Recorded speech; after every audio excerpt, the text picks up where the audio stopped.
अस्सलाम वालेकुम dear student. हमने रिसेप्टर स्टार्ट किए थे। रिसेप्टर में हमने इंट्रोडक्शन टू रिसेप्टर पढ़ लिया था, रिसेप्टर के इंपॉर्टेंस पढ़ लिए थे। फिर हमने स्टार्ट किया था टाइप्स ऑफ रिसेप्टर के हमारी बॉडी में सेलुलर लेवल पे कितने टाइप्स के रिसेप्टर पाए जा सकते हैं।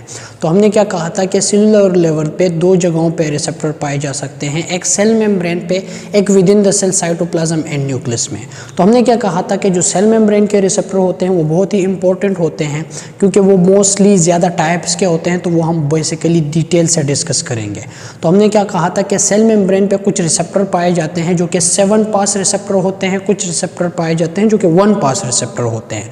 तो आज हम इस लेक्चर में 7 पास रिसेप्टर जो है वो डिस्कस करेंगे कि 7 पास रिसेप्टर जो है वो अपना एक्शन कैसे परफॉर्म करता है।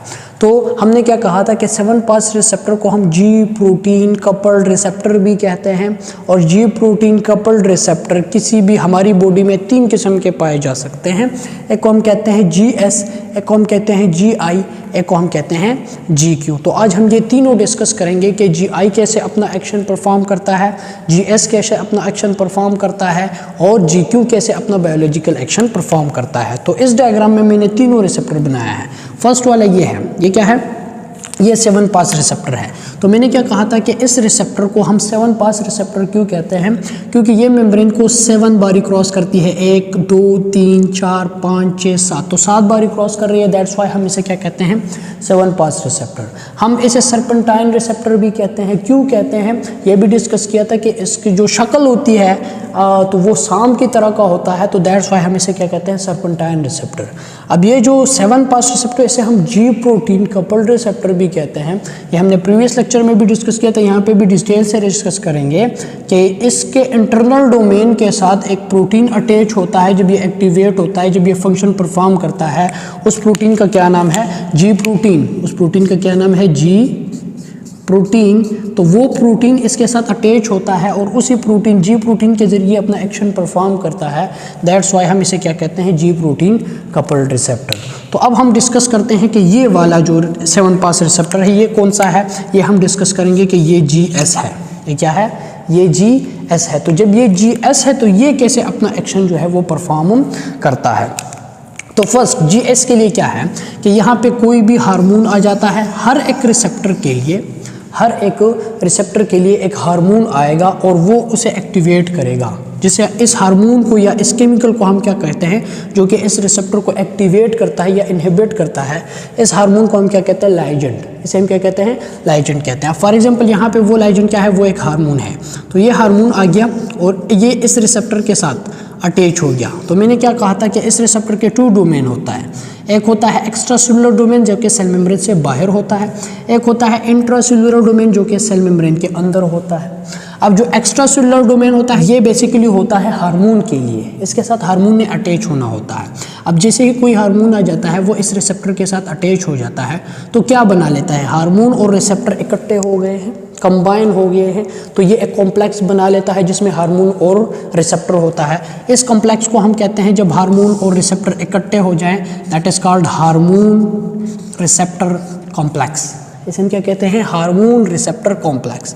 तो हार्मोन रिसेप्टर कॉम्प्लेक्स बन जाता है। जैसे ही हार्मोन रिसेप्टर कॉम्प्लेक्स बन जाता है तो ये हार्मोन क्या करता है, ये इस रिसेप्टर को कर देता है एक्टिवेट। ये इस रिसेप्टर को क्या कर देता है, एक्टिवेट कर देता है। जैसे ही ये वाला रिसेप्टर एक्टिवेट हो जाता है तो इस रिसेप्टर का जो इंटरनल डोमेन होता है, जो कि सेल के अंदर होता है, ठीक है, तो ये वाला भी क्या हो जाता है, एक्टिवेट हो जाता है। अब जैसे ही इसका इंटरनल डोमेन एक्टिवेट हो जाता है तो साइटोप्लाज्म में एक प्रोटीन होता है जिसे हम क्या कहते हैं, जी प्रोटीन। तो ये जी प्रोटीन क्या हो जाता है, ये जी प्रोटीन इसके साथ अटैच हो जाता है। ये जी प्रोटीन क्या हो जाता है, इसके साथ अटैच हो जाता है। अब ये जो जी प्रोटीन होता है, ये जो रिसेप्टर होता है, ये अपने साथ इस जी प्रोटीन को अटैच कर लेता है। जैसे ही ये इस जी प्रोटीन को अटैच कर लेता है तो इस जी प्रोटीन को अगर आप लोग देखें तो इस जी प्रोटीन के 3 सब यूनिट होते हैं। इस जी प्रोटीन के कितने सब यूनिट होते हैं, 3, जैसे कि मैंने बनाया है। ये वाला है अल्फ़ा, ये वाला है बीटा एंड ये वाला है गेमा। तो इसके 3 सब यूनिट होते हैं, अल्फ़ा, बीटा एंड गेमा। अब जैसे ही ये वाला रिसेप्टर इस जी प्रोटीन को अपने साथ अटैच कर लेता है तो नॉर्मली ये क्या करता है कि इस जी प्रोटीन के साथ, इस जी प्रोटीन के साथ यहाँ पे इस जी प्रोटीन के साथ यहाँ पे एक एनर्जी अटैच होती है, that energy is called GDP। That energy is called GDP। Normally जब ये साइटोप्लाज्म में पाया जाता है, जब इसके साथ अटैच नहीं होता तो इसके साथ क्या होता है, इसके अल्फा सब यूनिट के साथ एक कंपोनेंट अटैच होता है, that is called GDP। GDP stand for guanosine diphosphate. ठीक है, ये एनर्जी होती है लेकिन लो एनर्जी मॉलिक्यूल होता है।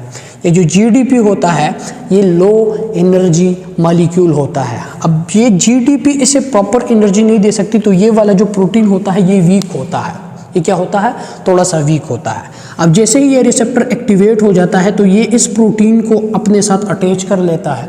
जैसे ही इसे अपने साथ अटैच कर लेता है तो इसका काम क्या होता है इस रिसेप्टर का, कि ये क्या करता है, ये इस GDP को इससे हटा देता है। ये इस GDP को क्या कर लेता है, इसे हटा देता है। हटाने का मतलब है कि यहाँ पे इसको फॉस्फोराइलेट कर देता है और इसको ATP दे देता है। इसको क्या कर देता है, एक और फॉस्फेट ऐड कर लेता है GDP के जरिए। GDP को कन्वर्ट कर लेता है, क्या कर लेता है, इसे फॉस्फोराइलेट कर लेता है और GDP की बजाय यहाँ पे GTP को अटैच कर लेता है। मतलब यह है कि यहाँ पे फॉस्फोराइलेशन हो जाती है और GTP कन्वर्ट हो जाता है GTP में। ये अल्फा सब यूनिट को क्या कर देता है, एक्टिवेट कर देता है, फॉस्फोराइलेट कर देता है।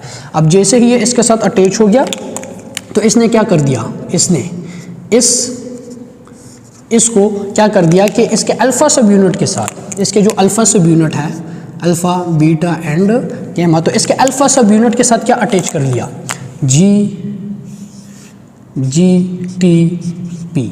अब जैसे ही इसे GTP मिल जाती है, इसे ही इस जी प्रोटीन के अल्फा सब यूनिट को GTP मिल जाती है, तो GTP एक हाई एनर्जी मॉलिक्यूल है। GTP क्या है, हाई एनर्जी है। तो ये क्या करता है, ये GTP इस अल्फा सब यूनिट को एक्टिवेट कर देता है। इस अल्फा सब यूनिट को क्या कर देता है, एनर्जी दे देता है, ये एक्टिवेट हो जाता है। पहले इसके साथ क्या था, GDP था, तो ये कमज़ोर था, बेचारा वीक था, इसके पास इतनी एनर्जी नहीं थी। अब जैसे ही इसको GTP मिल जाती है, फॉस्फेट मिल जाता है, तो ये एक्टिवेट हो जाता है, ये पावरफुल हो जाता है, एनर्जेटिक हो जाता है। अब जैसे ही इसे GTP मिल जाती है तो ये क्या करता है, ये बड़ा ही खुदगर्ज किस्म का बंदा होता है। ये जो अल्फा सब यूनिट होता है तो ये बड़ा ही खुदगर्ज होता है। अब जैसे ही इसे एनर्जी मिल जाती है, GTP मिल जाती है, तो ये alpha sub unit with GTP ये क्या करता है, ये अपने आप से जो बीटा गेमा डायमर होते हैं ना, जो बीटा एंड गेमा सब यूनिट होते हैं, इनको धक्का दे देता है कि तुम लोग वीक हो, इनके पास कोई एनर्जी नहीं है, इसके पास GTP आ गई है, तो ये पावरफुल हो जाता है। जो अल्फा सब यूनिट है, तो ये पावरफुल हो जाता है। ये दोनों बेचारे वीक होते हैं, तो ये अपने आप से हटा देते हैं, इनको डिटेच कर लेता है अपने से। तो ये जैसे ही डिटेच हो जाते हैं तो ये अकेला हो जाता है, पावरफुल हो जाता है। तो ठीक है, तो जैसे ही ये अल्फा सब यूनिट GTP के साथ अकेले हो जाता है, एनर्जेटिक हो जाता है, तो ये क्या करता है, ये एक पार्टी को एक्टिवेट करता है, एक पार्टी को स्टिमुलेट करता है, एक चीज़ को स्टिमुलेट करता है। और ये अल्फा सब यूनिट क्या करता है कि ये यहाँ पे सेल मेम्ब्रेन पे एक एंजाइम होता है, उस एंजाइम को ये क्या करता है, इस एंजाइम को वो करता है एक्टिवेट। ये एंजाइम को क्या करता है, एक्टिवेट कर देता है।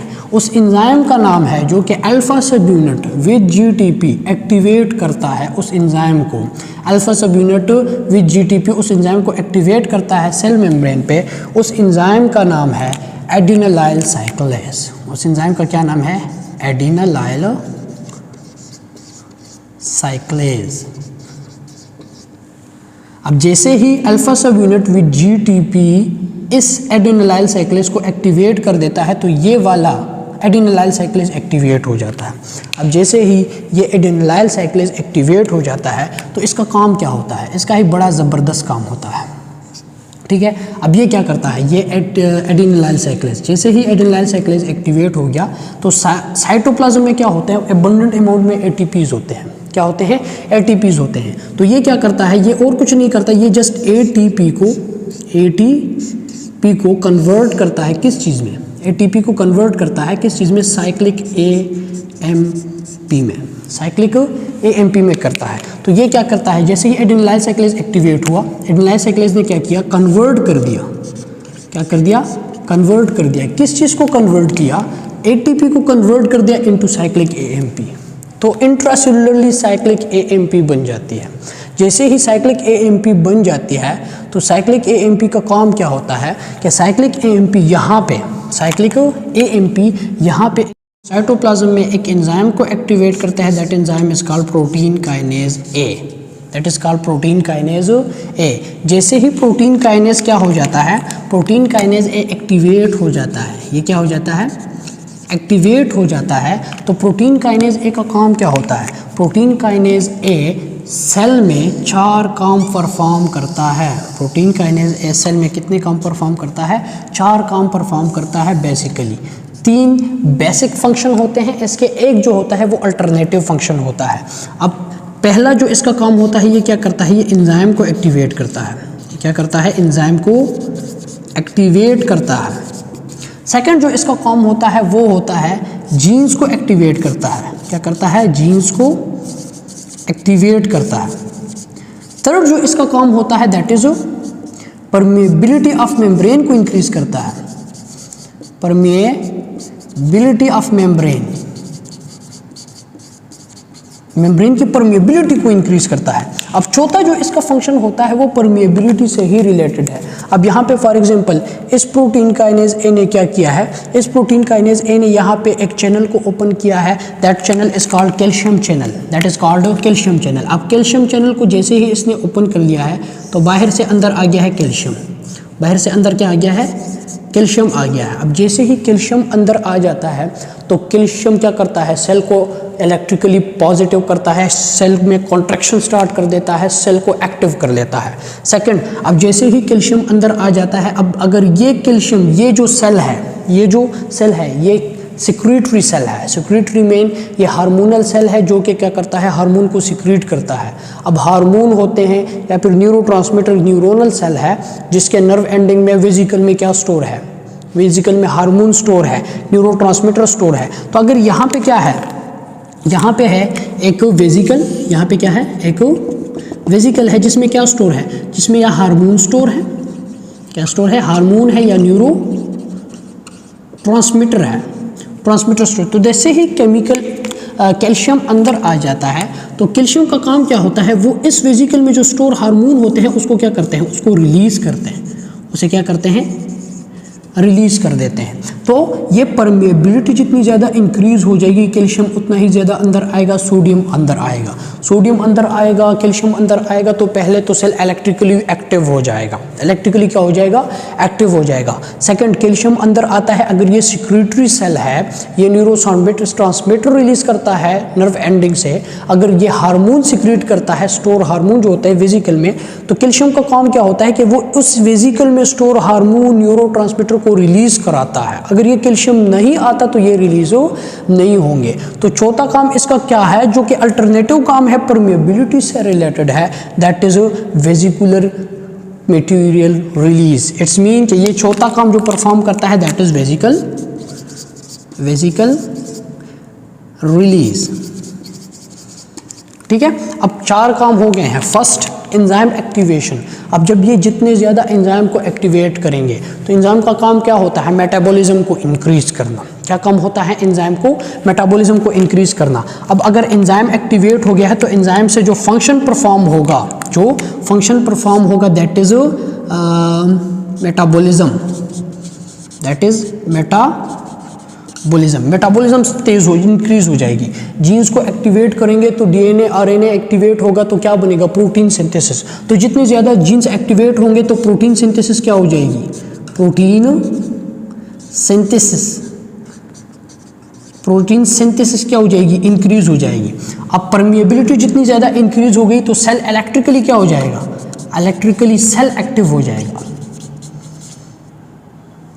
सेल क्या हो जाएगा, इलेक्ट्रिकली एक्टिव हो जाएगा, वेजिकल रिलीज हो जाएगा। तो परमिएबिलिटी इंक्रीज की वजह से सेल इलेक्ट्रिकली एक्टिव हो गया है, जीन्स की एक्टिवेशन की वजह से प्रोटीन की सिंथेसिस ज़्यादा हो गई है, और एंजाइम की एक्टिवेशन की वजह से मेटाबॉलिज्म सेल के क्या हो चुका है, इंक्रीज हो चुका है। तो जब भी ये वाला रिसेप्टर एक्टिवेट होगा किसी भी हार्मोन की वजह से, तो इसके जो एंड में जो रिजल्ट आएगा, जो सेल में जो एंड में एक्शन परफॉर्म होगा, तो वो एक्शन क्या होगा, वो एक्शन ये होगा कि सेल एंजाइमेटिकली भी एक्टिव हो जाएगा, मेटाबॉलिकली भी एक्टिव हो जाएगा, प्रोटीन सिंथेसिस में उसमें क्या हो जाएगा, ज़्यादा हो जाएगी, जेनेटिकली भी वो क्या हो जाएगा, मोर एक्टिव हो जाएगा, इलेक्ट्रिकली भी वो क्या हो जाएगा, मोर एक्टिव हो जाएगा, और रिलीज भी उस सेल में क्या हो जाएगा, फास्ट हो जाएगा, रिलीज भी हो जाएगा उस सेल में। अब यहाँ पे इस पूरे के पूरे स्टेप्स में अगर आप लोग देखें तो ये जो रिसेप्टर है, ये जिस प्रोटीन को एक्टिवेट करता है, जी प्रोटीन को एक्टिवेट करता है, तो वो क्या करता है, वो सेकेंडली क्या करता है, एडिनिलाइल साइक्लेज को एक्टिवेट करता है। एडिनिलाइल साइक्लेज क्या करता है, वो एटीपी को कन्वर्ट करता है साइक्लिक एएमपी में। साइक्लिक एएमपी का काम क्या होता है, ये प्रोटीन काइनेज ए को एक्टिवेट करता है। प्रोटीन काइनेज ए क्या कर रहा है, जीन्स को एक्टिवेट कर रहा है, एंजाइम को एक्टिवेट कर रहा है, चैनल को एक्टिवेट कर रहा है, चैनल को ओपन कर रहा है। तो इस पूरे प्रोसेस में इस रिसेप्टर की एक्टिवेशन से सारा कुछ क्या हो रहा है, एक्टिवेट हो रहा है, स्टिमुलेट हो रहा है, एक दूसरे को स्टिमुलेट कर रहा है, दूसरा तीसरे को स्टिमुलेट कर रहा है, सारे स्टिमुलेट हो रहे हैं। तो इसका जो काम है that is stimulatory, that is stimulatory. तो दैट्स वाई हम इस रिसेप्टर को क्या कहेंगे, इस रिसेप्टर को कहेंगे जी स्टिमुलेटरी, जीएस या जी स्टिमुलेटरी। अब इसको जी स्टिमुलेटरी कहेंगे। अब इसके जो जी प्रोटीन है उसका जो अल्फा यूनिट है, उसका जो अल्फा यूनिट है उसे हम क्या कहते हैं, जीएस। इसे भी हम क्या कहेंगे, जीएस। इसे भी हम क्या कहेंगे, जीएस कहेंगे। क्लियर है। अब यहाँ पे अगर पूरे प्रोसेस में आप लोग देखें तो यहाँ पे एक ये हार्मोन है, एक ये हार्मोन है जो कि मैसेज लेके आया है, जो कि मैसेज लेके आया है। क्या मैसेज लेके आया है कि सेल में इन जो मेटाबॉलिज्म है वो फास्ट कर दें, ठीक है। सेकंड क्या मैसेज लाया है कि यहाँ पे आप जीन्स को एक्टिवेट करें, प्रोटीन की सिंथेसिस करें। क्या मैसेज लाया है कि चैनल को ओपन करें। अब ये एक मैसेंजर है, ये हार्मोन क्या है, ये एक मैसेंजर है जो कि मैसेज लेके आया है बॉडी के किसी भी सेल से, किसी भी पार्ट से, किसी भी ऑर्गन से। किसको मैसेज लेके आया है, इस रिसेप्टर को मैसेज लाया है और इस रिसेप्टर को एक्टिवेट किया है। तो ये एक फर्स्ट मैसेंजर है पूरे पाथवे में। ये क्या है, एक फर्स्ट मैसेंजर है पूरे पाथवे में। अब ये क्या कर रहा है, ये फर्स्ट मैसेंजर का काम कर रहा है, तो इसीलिए हम इसे क्या कहेंगे, इसे कहेंगे फर्स्ट मैसेंजर। इसे हम क्या कहेंगे, फर्स्ट मैसेंजर कहेंगे। इसे हम क्या कहेंगे, फर्स्ट मैसेंजर, ठीक है। तो ये एक फर्स्ट मैसेंजर का काम कर रहा है। अब यहाँ पे क्या है, इस ये जो रिसेप्टर है ये कोई मैसेज लेके नहीं जाता। इसका काम क्या होता है, इस जी प्रोटीन को एक्टिवेट करता है। इस जी प्रोटीन को क्या करता है, एक्टिवेट करता है। इसने और कुछ नहीं करना, इसने क्या करना है, इस एडिनिलाइल साइक्लेज को एक्टिवेट करना है। इसने और कुछ नहीं करना, इसने कन्वर्ट करना है एटीपी को साइक्लिक एएमपी में। अब साइक्लिक एएमपी का काम क्या होता है, इसने प्रोटीन काइनेज ए को एक ऑर्डर देना है, एक मैसेज देना है। इस साइक्लिक एएमपी ने क्या करना है, एक मैसेज देना है। किसको मैसेज देना है, किसको ऑर्डर पास करना है, प्रोटीन काइनेज ए को एक्टिवेट करना है। पहले जगाना है ऐसे कि एक्टिवेट हो जाओ, फिर इसको मैसेज देना है। क्या मैसेज देना है कि कोई हार्मोन आया है जिसने ये सारी डिमांड्स की है हमसे, जिसने ये सारी डिमांड की है, तो तुम ये सारे डिमांड पूरे कर दो। तो ये क्या करता है, ये एक मैसेंजर का काम करता है यहाँ पे इस पूरे पाथवे में, और इस प्रोटीन काइनेज ए को ऑर्डर देता है, मैसेज देता है, और ये प्रोटीन काइनेज ए फिर उसके मैसेज को, उसके ऑर्डर को फॉलो करता है। तो ये इस पूरे पाथवे में एज ए सेकंड मैसेंजर का काम करता है। ये क्या करता है, एज अ सेकंड,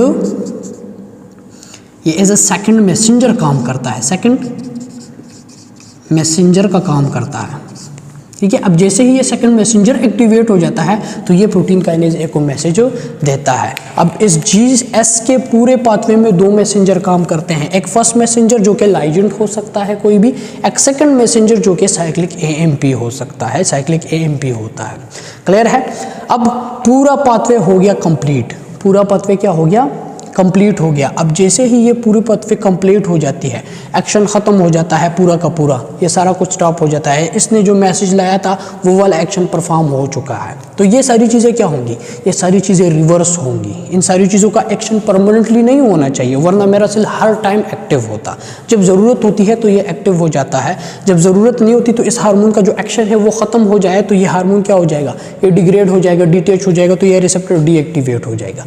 लेकिन ये सारी चीज़ें जो एक्टिवेट है इसे भी रिवर्स होना पड़ेगा, इसे भी रिवर्स होना पड़ेगा। इसमें जो फर्स्ट चीज़ है दैट इज साइक्लिक एएमपी, ये जल्दी से जल्दी इनहिबिट होना चाहिए, क्योंकि अगर ये इनहिबिट नहीं होगा इस प्रोसेस में तो ये क्या होगा, ये प्रोटीन काइनेज ए को मैसेज देता जाएगा, ये इसको ऑर्डर पास करता जाएगा। तो फर्स्ट यही चीज़ है। अब जैसे ही एक्शन परफॉर्म हो जाता है, एक्शन कंप्लीट हो जाता है, तो ये साइक्लिक एएमपी क्या होता है, ये साइक्लिक एएमपी रिवर्स होता है। ये साइक्लिक एएमपी क्या होता है, रिवर्स हो जाता है, और ये साइक्लिक एएमपी कन्वर्ट होता है इनटू एटीपी। लेकिन यहाँ पे जो एंजाइम एक्ट करता है उस एंजाइम का नाम क्या होता है, उस एंजाइम का नाम है फॉस्फोडाइएस्टरेज।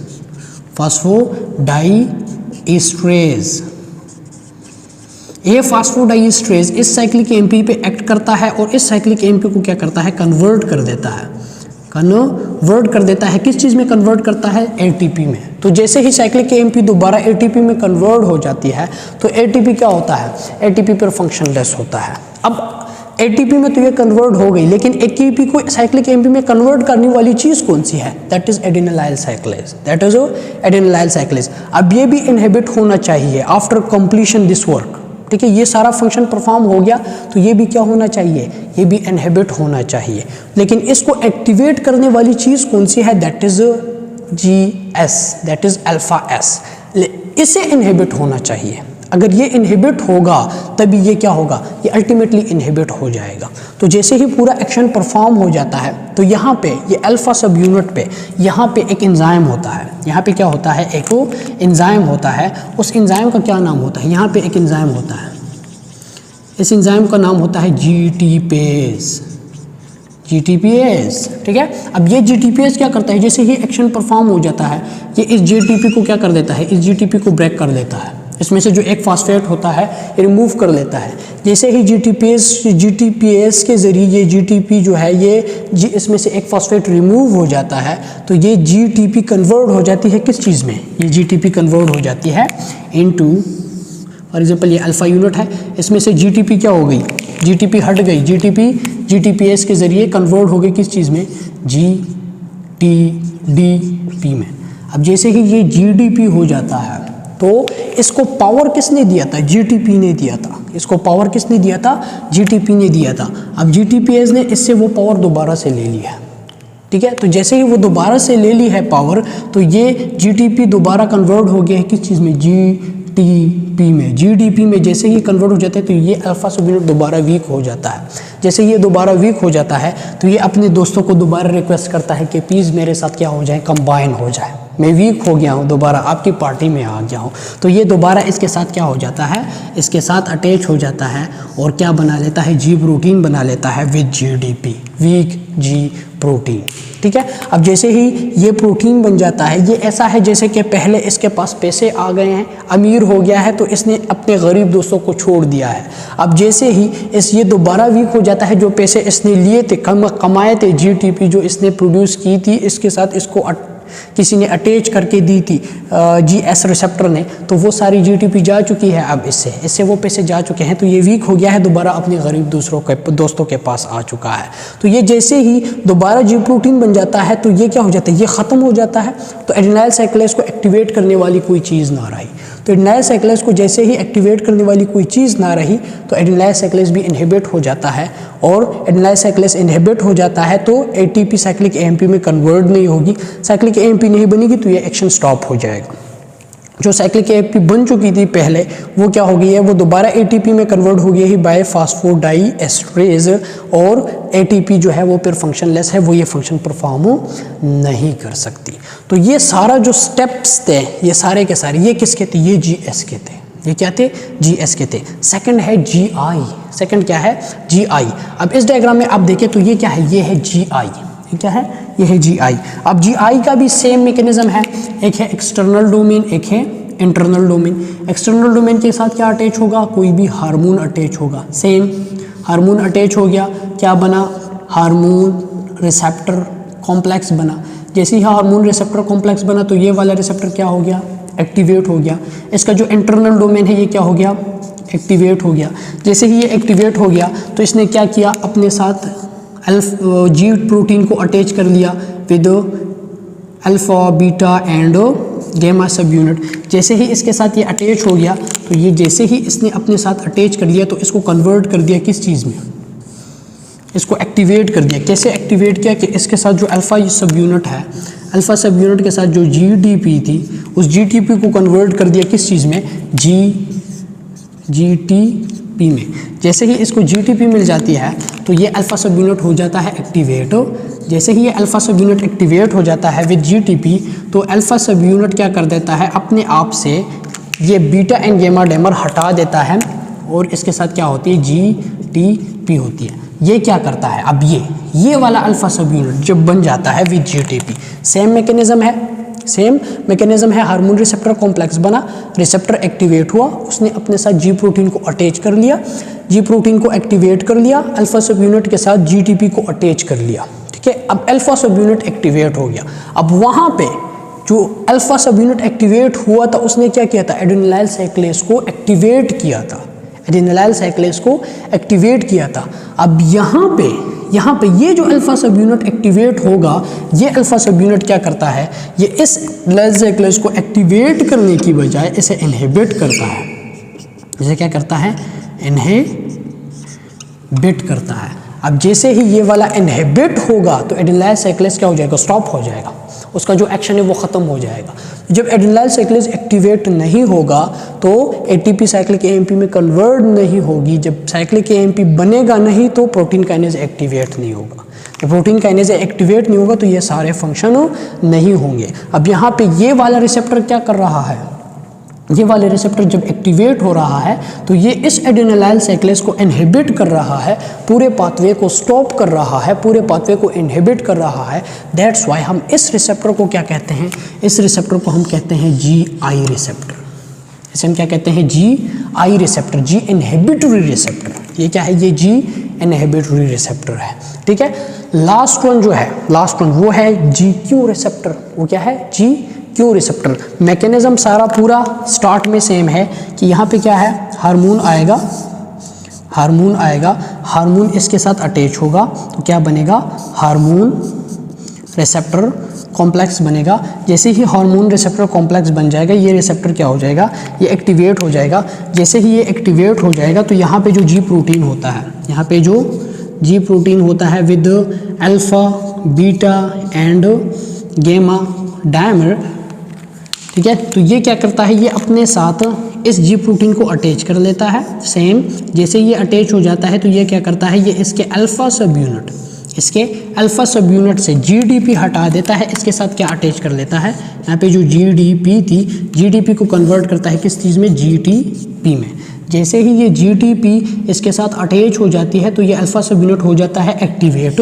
जैसे ही ये एक्टिवेट हो जाता है तो ये अपने आप से बीटा गामा डायमर हटा देता है। जैसे ही बीटा गामा डायमर इससे हट जाते हैं तो ये alpha sub unit with GTP ये क्या करता है, अब नॉर्मली यहाँ पे ये जो अल्फा सब यूनिट एक्टिवेट हो रहा था वो एडेनिलाइल साइक्लेज को एक्टिवेट कर रहा था, वहाँ पे जो अल्फा सब यूनिट एक्टिवेट हो गया था वो एडेनिलाइल साइक्लेज को इनहिबिट कर रहा था।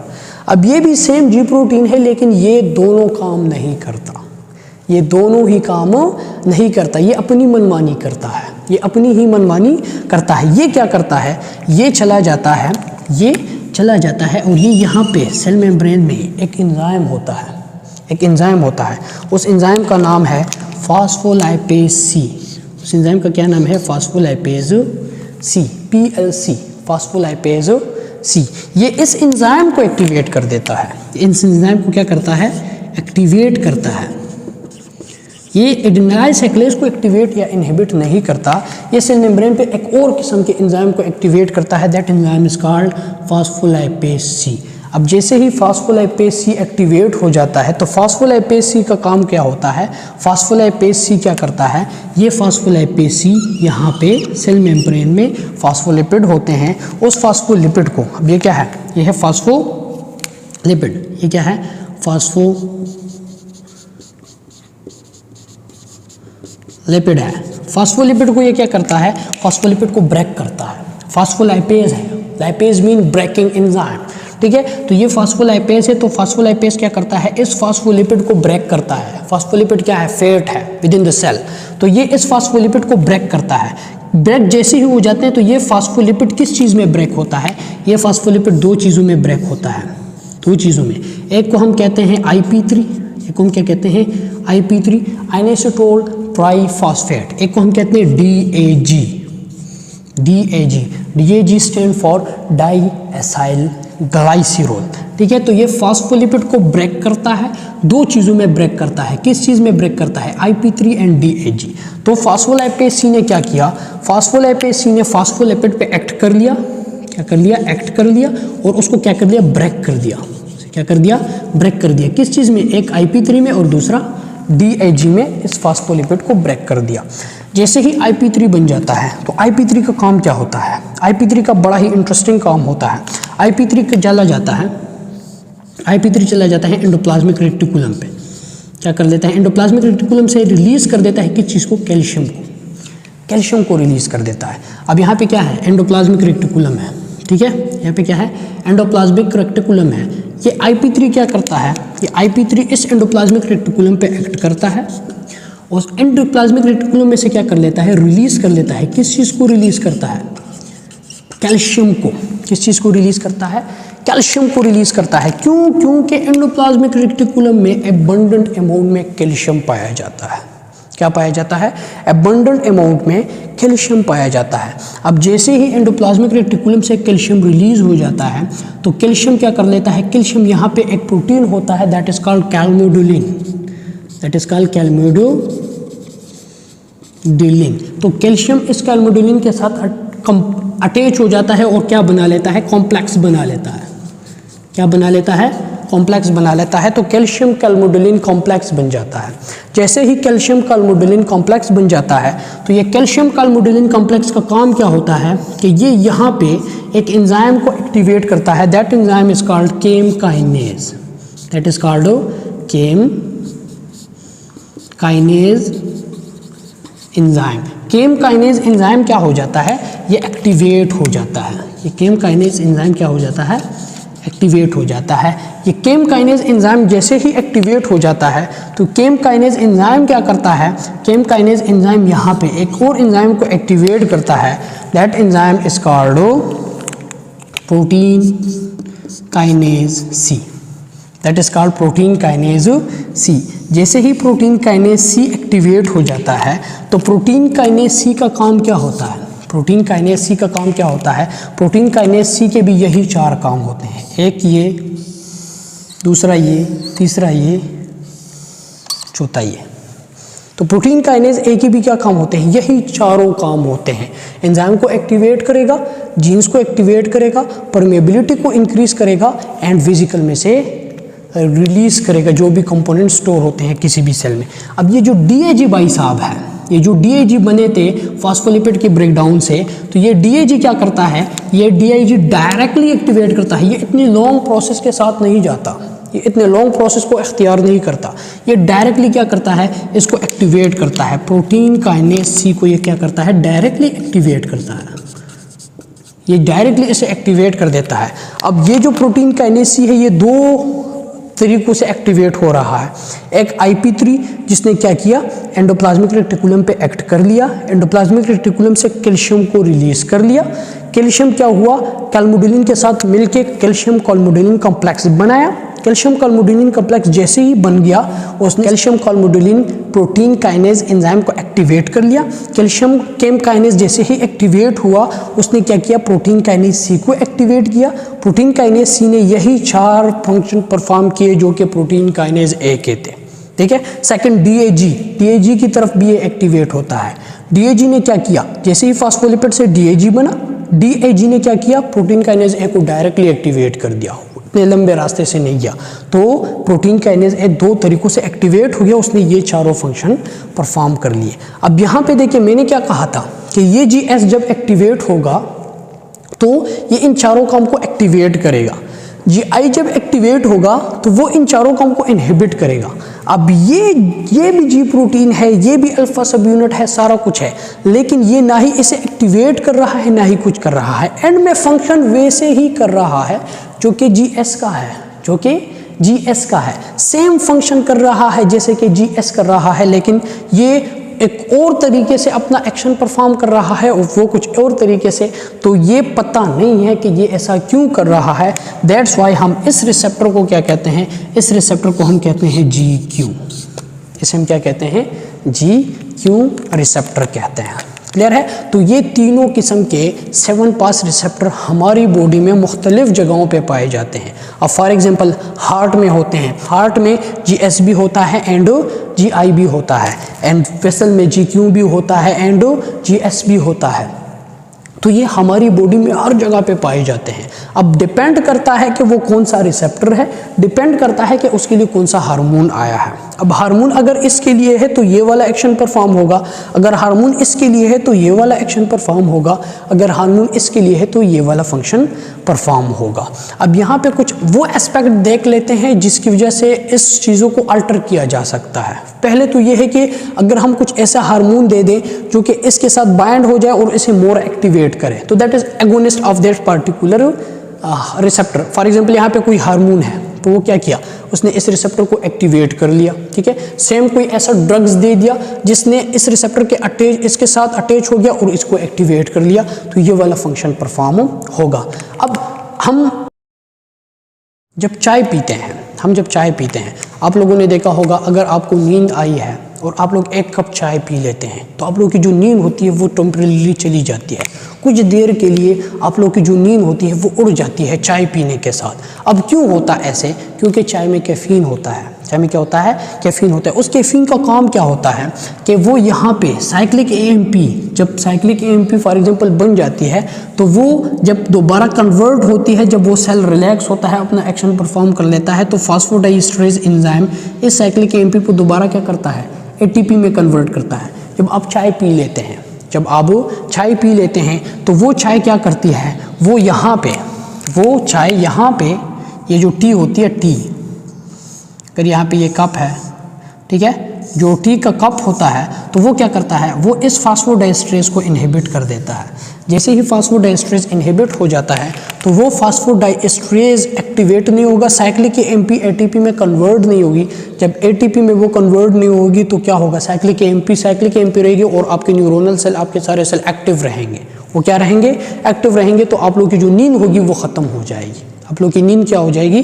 ख़त्म हो जाएगी। सेकंड, आप लोगों ने डायरिया का सुना है? डायरिया, कॉलरा जो एक बैक्टीरिया होता है जो कि एक टॉक्सिन रिलीज करता है, दैट इज कॉलरा टॉक्सिन, ठीक है। कॉलरा टॉक्सिन क्या करता है कि वो इस GTPase को क्या कर देता है? इनहिबिट कर देता है। नॉर्मली क्या होता है कि GTPase जब एक्टिवेट होता है तो वो इस GTP को ब्रेक करता है और GTP को GDP में कन्वर्ट करता है, जिसकी वजह से अल्फा सब यूनिट डीएक्टिवेट हो जाता है। अल्फा सब यूनिट क्या हो जाता है? डीएक्टिवेट हो जाता है, वीक हो जाता है, तो एडेनिलाइल साइक्लेज इनहिबिट हो जाता है। अब जैसे ही कॉलरा किसी भी डिजीज़ को, किसी भी पर्सन को होता है तो कॉलरा में क्या होता है कि GTPase इनहिबिट रहता है। जब GTPase इनहिबिट रहेगा तो ये alpha sub unit with GTP activate रहेगी, ये GTP हटेगी नहीं इससे, ये GDP में कन्वर्ट नहीं होगी। जब GDP में कन्वर्ट नहीं होगी तो ये अल्फा सब यूनिट इस एडेनिलाइल साइक्लोज को कंटिन्यूसली एक्टिवेट करती जाएगी। जब ये एडेनिलाइल साइक्लेज को एक्टिवेट करेगा तो एडेनिलाइल साइक्लेज क्या करेगा? साइक्लिक AMP में कन्वर्ट करेगा ATP को और अपना एक्शन परफॉर्म करेगा। तो जो सेल होंगे वो मेटाबॉलिकली बहुत ही ज़्यादा एक्टिव होंगे। तो उस बंदे में जो मोटिलिटी होगी, GIT की मोटिलिटी, वो फास्ट होगी, वो बहुत ही ज़्यादा होगी। तो उसका जो पेट होगा वो लूज हो जाएगा, लूज मोशन उसको होगी, एक्सेसिवली लूज मोशन होगी, ठीक है। एक और चीज़ होती है, दैट इज़ पर्टोसिस। पर्टोसिस नाम सुना है? पर्टोसिस कहते हैं हुपिंग कफ को। हम क्या कहते हैं? हुपिंग कफ को। बूढ़े बंदों में अक्सर होता है ऐसे हुपिंग कफ करता है, जिसमें की आवाज़ निकलती है। तो वो हुपिंग कफ क्यों होता है? हुपिंग कफ में पर्टोसिस एक टॉक्सिन रिलीज करता है। वो टॉक्सिन क्या करता है?